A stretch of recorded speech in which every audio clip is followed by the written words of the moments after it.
Confermati i tempi, Cecilia Zanone, Evelyn Scotton, Matilda Adda subito in zona premiazione. Intanto proseguiamo con le premiazioni.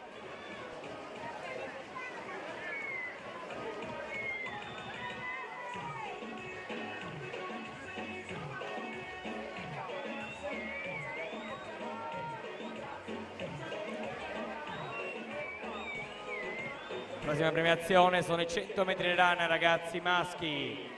Consegna le medaglie l'assessore allo sport del comune di Treviso, Silvia Nizzetto, e consegna la medaglia di bronzo per il suo terzo posto. Bronze medal, third place, Ethan Koikmoer, South African team, 1:8:26. Secondo posto medaglia d'argento per il team Veneto col tempo di 1:8:6. Francesco Vincentini. Primo posto medaglia d'oro, first place gold medal for South African team with the time of 1:7:80, Jaden Steins.